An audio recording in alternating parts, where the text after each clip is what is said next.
Thank you, Shanta, for joining me today, where you have kindly agreed to be part of an interview that we hope to use to inspire many young women to become powerhouses and scale up and grow in their own career.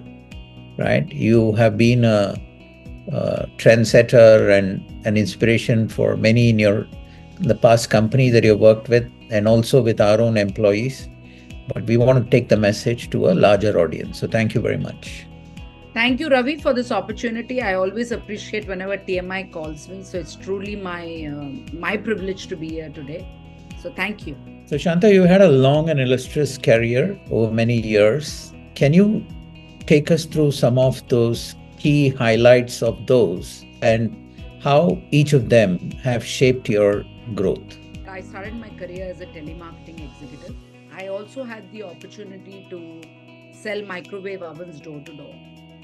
So I think a lot of these small experiences where I started my career, and today when you use terms like illustrious and all that, it sounds very nice. I think one of the main reasons why I believe that the career has been straight and a little choppy when I started off, but went straight, was because my desire to achieve. I think my extreme desire to be ambitious and to achieve was one big area that I constantly, went on striving for. And I think that worked for me. The second thing that worked for me is knowing my own value. Right. Over a period of time, you actually forget who you are. You're an entrepreneur, so you've run your own company, you've molded yourself. But what happens to people like us is that we just get into an organization and then we are boxed, and then we believe this is all that we can lend to that organization because the organization decides where I need to move. So I think knowing my own value to say where can I add value. Third is finding purpose. Actually, in sequence, I would put finding purpose number one, and everything else just following through. Fourth, but not the least, is personal values versus professional values. I think if they matched, I saw that there was a desire to continue in that organization. And when they didn't match or did not meet my purpose, that was probably my ambition and my achievement would have taken a backseat in that organization, and I would have moved ahead to find myself something else. Right. Very interesting. Very interesting. Matching a personal purpose with professional purpose and your own aspiration. Okay. So when you look back on your career, right, and when you look back at how you have grown, what would be those top three things that really, that took off in your career?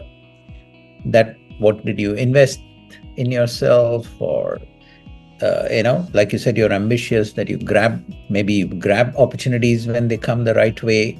So what are those top three things that when you look back and you remember fondly saying that these are three things that has really let me, zoom? So first and foremost, I think I did not let myself, I've always been a fungible resource. I moved from sales to business to CSR to HR to branding. I think I just let myself move, and I did not box myself to say I'm just a business person, just a salesperson. Maybe my core is still very excited to do all of that, go negotiate with the customer, get rejected and keep going back. I think probably those are still there, but you can do it with an employee too, right? When you're hiring somebody, or you want to retain somebody, or you want to develop somebody. You can still do all of that. So I think the core was to be fungible. The second important thing is I'm just born curious. Ravi, there are certain things that I just want to learn. I just feel time is short, and let me just be part of that. Third is I think I've had fantastic male bosses. And I'm using this because I think we are in the flavor of this Women's Day thing. I've talked a lot about gender diversity and feminism and women and all of that. But I think if those male bosses hadn't seen the potential in me, I probably wouldn't have got all these opportunities. Right. So, and I'm putting the word male because I think all my fabulous bosses have all been men. Right. And never boxed me as a woman. They looked at me as a meritorious professional. And I think I owe a lot to them too. And of course, my teams, which was so diverse. Right. And I think it's a combination of all these people who helped you to achieve or dream big. It's not an individual who can do all of this. It's just a bunch of people who helped me through this process. Yeah. So this curiosity is a wonderful angle, right? Because right from school we are taught don't ask questions. Parents say that don't ask questions, right? So how do you break that mold and say, because if you're going to be curious, you're going to ask questions, right? And a lot of them. Some you'll answer yourself, some others will help you answer, but ultimately curiosity is all about asking questions. So how do you go down that path? One of the things, Ravi, and I'm sure you've seen me in action, most of the places, especially in a professional environment, I'm not interested in making friends. Yeah, I'm interested in getting the outcome. Right. So sometimes, I may ask a question which may sound very stupid in that meeting room, but sometimes it just validates people's common sense. Sometimes people don't think, because the lack of common sense is what complicates simple things in a meeting. Right. So I think being curious and asking a question, even with the opportunity or the disgrace of being criticized for having asked a stupid question, I think I can live with it. I'm not worried about my ego getting hampered because, I asked a stupid question in a bunch of intellectual people. But it's a commonsensical question. Maybe it'll ignite in somebody's mind one more curiosity or one more thread to that stupid question.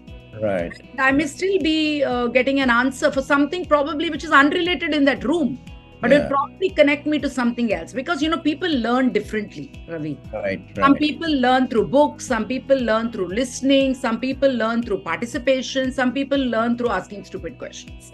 Right. And, this I learned from one of my ex-bosses. Very interesting. He didn't understand anything about technology. And this is a trait that I learned from him. He didn't understand anything about technology, but he was leading from the front. He asked some really ridiculously stupid questions for many people in the room.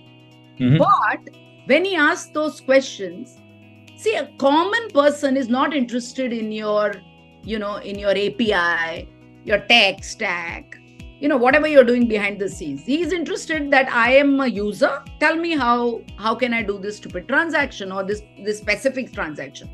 And then you go through that whole process of explaining to him, and then you realize, oh my God, you got stuck on that answer. Right. So I think sometimes curiosity leads you to ask stupid questions, which lead you to commonsensical answers, which actually answer many things which are unsaid. Right. I think that fearlessness, that's a very important trait. And did you see that this also helped you break the glass ceilings wherever you came across them, where women were not allowed earlier, and then now, of course, I think those glass ceilings are bursting everywhere. But did that fearlessness help you in breaking some of the glass ceilings that you would have met? Maybe. I started my career in the late 80s.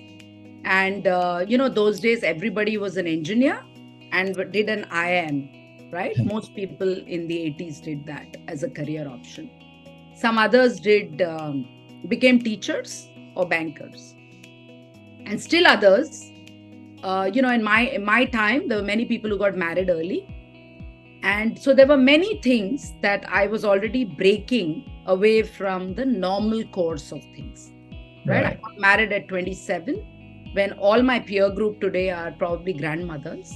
I got married late in those days. Today, of course, is the norm, but in those days, I got married late. So there were many things that, this thing about being curious, being more exploratory, being more ambitious.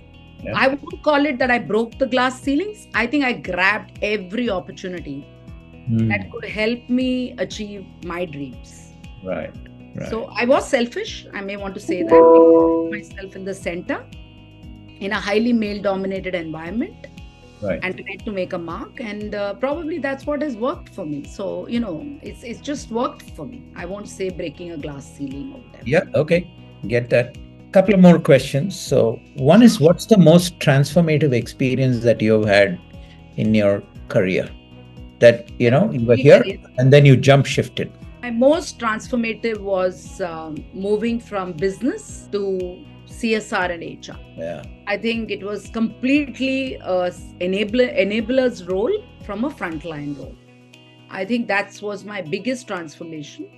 Right. In fact, more than HR, I would say my biggest transformation, which has actually been my biggest purpose achievement, has been CS. So I would put that as my career change because everything else, the products changed, the companies changed, right, structures changed. Right. It was domestic to international companies, but more or less it was all about selling and business numbers, meeting your numbers, target achievement, blah, blah, blah, whatever you do. But when it comes to absolutely changing to something like a soft role like CSR, I think that was a big transformative change for me personally in my career.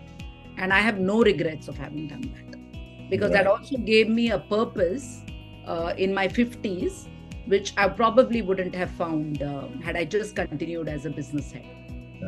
Right. Okay. So you know that I like science fiction, right?